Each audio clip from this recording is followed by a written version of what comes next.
Hi, Gemini, February 2024, love message po tayo. Kuha lang tayo ng pinaka-exact message na marahil kailangan yung marinig ngayon. Buhay, pag-ibig, relasyon, love month. Anong may iwan natin para sa mga Gemini? Single or in a relationship pa man, married, this message is for you. Gemini, message. Anong maiwan natin para sa mga Gemini ngayong buwan? Okay, may umangat dito. At medyo marami sila. Kuha lang tayo dito ng isa pa. Okay. The Ten of Pentacles. The Page of Pentacles reverse. The Death card. Ito hindi kailangan katakutan. Reverse. Five of Wands actually. May reconnection dito. Reconciliation even para sa ilan na merong pinagdaanan. Patuloy na transformasyon sa relasyon, may ilang pagbabago po. Ano man ang itinatakbo o relationship status nyo ngayon, makakaramdam kayo ng pagbabago patungo sa inyong ikalalago. The Ten of Pentacles, ay narito, napakagandang sign na, I know, pag-ibig, usaping pag-ibig tayo, pero umaangat yung inyong finances, financial sector. Okay, for those who are in a relationship, again, transformation, transition, isang indikasyon na magsusubok kayo. Magsusubok. I mean, maybe isang message kasi dito to try something new sa inyong pagsasama. Para sa level up or i-improve ng inyong connection. Try new experiences, kahit sa simpleng hobby lang ito. Or passion nyo, yung mga hilig nyo together, or even may kaugnayan po sa travel. Okay, merong pag-travel ngayong buwan, kasama ang mahal, or mahal sa buhay, kapareha, or mga anak, kasi Ten of Pentacles nandito, parang hindi lang kayo yung magsa-celebrate, pero buong pamilya, may kasiyahan, okay, or kasiyahan ng puso ito. If single, okay. Ang ganda actually. Again, merong new beginnings tayo dito na nakikita.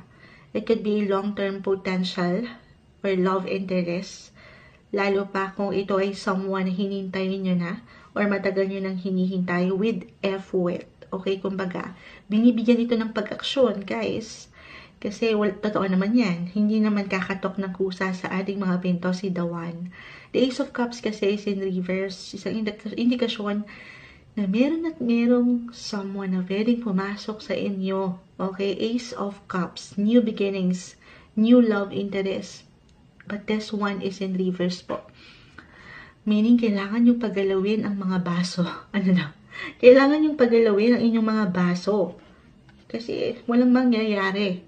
Okay? Kung hindi tayo maglalagay ng effort, ng action, you have to do your part, single Gemini. Put yourself out there. Sabi ko nga, in terms of your hobby or sports, passion, yung mga hilig nyo, ayan, sumabay, magpakita sa mundo, show up, dress up. May quote yan eh. Favorite quote ko yun. Kumbaga, magpakita. Yun lang yung may iwan ko dito. Walang imposible na meron kayong makilalang someone na pwede, sabi ko nga, long-term potential. Okay? Okay. Kuha tayo at pa tayo ng message dito. Ano kailangan marinig ng mga taong ito? Gemini, February 2024. May pag-angat ng travel or maybe sa travel niyo makilala to. For singles. Or pagdating sa, actually, sa astrology, isa sa mag-highlight this month ay travel din. Sobrang nag-apply or pagdating sa inyong pag-aaral, okay, may paglalim sa part na yan or meron kayong makikilala, merong manliligaw, why not? Kahit over the net actually, andito yung temptation. Temptation kasi parang may pag-spark ng inyong mga love life. Okay. You matter. You have many options. You have many choices and options. I'm afraid to talk to you. So, meron ditong ilang parang, lalo pa, Mari, ito yung pagdating sa mga single, sabi ko nga, merong someone, long term, the 7, 6 and 7, may pang forever. Pang forever, you matter. Ano man ang relationship status nyo ngayon, mahalaga kayo, okay? Ano man ang itinatakbo ng inyong relasyon. Minsan malungkot, oo, kasi nakakuha tayo ng ilang reversal coins.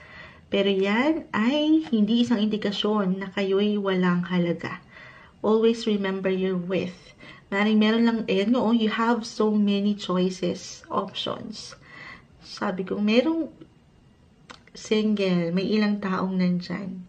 Kailangan mo lang maging bukas pa or maging handa pa sa mga bagong ito or pagbabagong ito sa iyong buhay relasyon. In a relationship, communicate. Okay, napaka-importante ng connection ngayong buwan. Communicate with your partner. Ayan, I'm afraid to talk. Umangat kasi eh. So, maaaring meron itong kailangan i-open up sa'yo or ikaw ito, reversal energy tayo every time. Have that meaningful conversation this month sa iyong mga kapareha. Try something new. As I've mentioned, marami kayong, ayan o, umaangat yung choices.